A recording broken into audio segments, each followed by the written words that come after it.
Hello student, एक और नया कॉन्सेप्ट स्टार्ट करते हैं। इसका नाम है जीडीपी डिफ्लेटर, जिसको हम प्राइस इंडेक्स के नाम से भी जानते हैं। होता क्या है ये कि जो बेस ईयर से करंट ईयर में जो प्राइजेस में चेंज आया है, जीडीपी डिफ्लेटर उसको मेज़र करता है। फिर ध्यान रहे, बेस ईयर से करंट ईयर के प्राइजेस में कितना चेंज हुआ है ये इसको मेज़र करता है। That is called GDP. एक तरह का ये इन्फ्लेशन रेट है, इन्फ्लेशन को चेक करने का। अब यहाँ पे बात करते हैं नॉमिनल और रियल जीडीपी में क्या डिफरेंस होता है। रियल जीडीपी जो है वो बेस ईयर के प्राइजेस पे कैलकुलेट की जाती है। नॉमिनल जीडीपी करंट ईयर के प्राइजेस पे की जाती है। नॉमिनल शॉर्ट टर्म को मेज़र करता है, ये रियल आपका लॉन्ग टर्म एनालिसिस को देखता है। रियल जीडीपी इन्फ्लेशन को एडजस्ट कर देता है, पर नॉमिनल जीडीपी जो है आपका इन्फ्लेशन को एडजस्ट करके नहीं बताता। यानी कि नॉमिनल में इन्फ्लेशन इंक्लूड होता है, रियल जीडीपी इन्फ्लेशन को एडजस्ट करके सेट करता है। अब यहीं पे देखो, मैंने इसमें डायग्राम डाला है कि ये नॉमिनल जीडीपी में ज़्यादातर क्या होते हैं, प्राइस हाइक होते हैं इन्फ्लेशन की वजह से, बल्कि रियल जीडीपी में क्या होता है, जो प्राइस होते हैं वो लो होते हैं क्योंकि ये इन्फ्लेशन को एडजस्ट करता है। इसीलिए इन दोनों में से कौन सा बेटर होता है? रियल जीडीपी जो है वो आपका बेटर होता है। नेक्स्ट क्वेश्चन यही है, देखो why real GDP is better. क्योंकि ये एक्यूरेट ग्रोथ बताता है और ये इन्फ्लेशन को अवॉइड करता है। यानी अवॉइड क्या, उसको एक तरह से एडजस्ट करके बताता है। इंटरनेशनल कंपैरिजन भी पॉसिबल आपका रियल जीडीपी के अंदर ही होता है, नॉमिनल जीडीपी के ऊपर नहीं होता। राइट, तो दोनों में सबसे ये चीज़ मेन है। तो रियल जीडीपी जो होता है वो नॉमिनल जीडीपी से रियल जीडीपी जो होता है वो नॉमिनल जीडीपी से बेहतर होता है।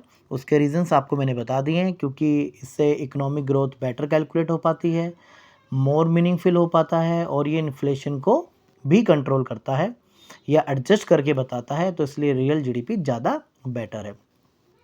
अब रियल जीडीपी और नॉमिनल जीडीपी पे क्या क्वेश्चंस आ सकते हैं, ये मैंने यहाँ पे क्वेश्चंस दिए हुए हैं, तो आप ट्राई जरूर करें। यहाँ पे फॉर्मूला वही अप्लाई होगा, नॉमिनल जीडीपी अपॉन में real GDP. Nominal current year के प्राइजेस होते हैं और रियल बेस ईयर के प्राइजेस होते हैं। उनको डिवाइड इनटू 100 करेंगे तो आपका आपका प्राइस इंडेक्स आ जाएगा, जिसको हम जीडीपी डिफ्लेटर भी बोलते हैं। यहाँ पे एक छोटा सा आप क्वेश्चन देखेंगे, ये लिखा हुआ है आपका जीडीपी करंट प्राइस पे दिए हुए हैं और जीडीपी डिफ्लेटर दिया है, तो रियल जीडीपी निकालना है। जीडीपी करंट प्राइस का मतलब है आपका नॉमिनल जीडीपी, तो आपको नॉमिनल जीडीपी के अंदर रखना है। और जीडीपी डिफ्लेटर ये आपका 110 है, डिवाइड इनटू करना, आपका आंसर आ जाएगा। ये भी एक इसका एक और क्वेश्चन है, इसको भी आप कैलकुलेट कर सकते हैं।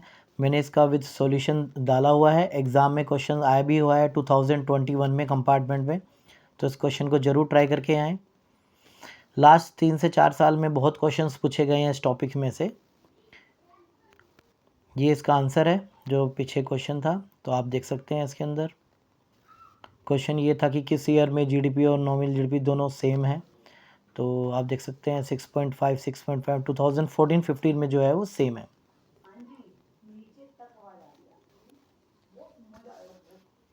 इसके बाद अब बात करते हैं जीडीपी और इसके वेलफेयर की बात करते हैं। क्या जीडीपी वेलफेयर ही करता है हमेशा? ऐसा नहीं है। नॉर्मली ये देखा जाता है कि जो जीडीपी है वो ग्रोथ का इंडिकेटर है, पर हमेशा जो ग्रोथ है वो वेलफेयर नहीं हो सकती, क्योंकि इसकी कुछ लिमिटेशंस भी हैं। तो मैं यहाँ पे लिमिटेशन डिस्कस कर रहा हूँ, एग्ज़ाम के लिए बहुत ही इंपॉर्टेंट टॉपिक है। क्योंकि जीडीपी का डिस्ट्रीब्यूशन बराबर नहीं हो पाता, अनइक्वल रहता है, पहला लिमिटेशन ये है। प्राइजेज जो चेंज होते हैं इनको रिफ्लेक्ट नहीं कर पाता। कुछ नॉन मॉनेटरी ट्रांजेक्शन्स होती है जिसको जीडीपी आपका मेंशन नहीं करता। एक्सटर्निटीज़ यानी फर्म द्वारा जो एक्टिविटीज़ होती हैं उसके कुछ बेनिफिट भी होते हैं, कुछ हार्म भी होते हैं। बेनिफिट होते हैं, जैसे प्रोडक्ट बनाया तो बेनिफिट, और प्रोडक्ट से जो पोल्यूशन होगा वो नेगेटिव इम्पैक्ट। पॉपुलेशन ग्रोथ भी ज़्यादा इफेक्ट डालती है जीडीपी पे। जैसे कि पॉपुलेशन तो ज़्यादा बढ़ गई पर जीडीपी उससे कम बढ़ी, तो समझ लेना उतनी जीडीपी का कोई फ़ायदा नहीं है। लाइक इन्फ्लेशन रेट हुआ पॉपुलेशन रेट हुआ 12% और जीडीपी हुई 8%, तो आप 4% माइनस में हैं। इसके बाद एक क्वेश्चन है, discuss the effect of sale of fire cracker on GDP and welfare. Fire cracker को आप सेल करेंगे, जीडीपी इससे इंक्रीज होगी, बट उससे जो पॉल्यूशन होगा वो आपका क्या होगा, नेगेटिव इम्पैक्ट डालेगा। तो यहाँ पर पॉजिटिव तो ये है कि जीडीपी इंक्रीज होगी, उससे एम्प्लॉयमेंट बढ़ेगा, बट ये इन्वायरमेंट को पोल्यूट करेगा तो नेगेटिव भी होगा। नेक्स्ट क्वेश्चन है 30, India GDP increase to expand 7.5, World Bank ने एस्टिमेट किया 1920 में कि जीडीपी जो है एक्सपेंड होगी इतनी। तो इसके फ़ायदे भी हैं, नुकसान भी हैं। नॉर्मली आपको मैंने बताया कि प्रोडक्शन होगा तो जीडीपी बढ़ेगी, पर उसके कुछ नुकसान भी हैं। तो वो नुकसान मैंने आपको बताए हुए हैं, कौन कौन से हैं पिछले क्वेश्चंस में, उसको रीड करें।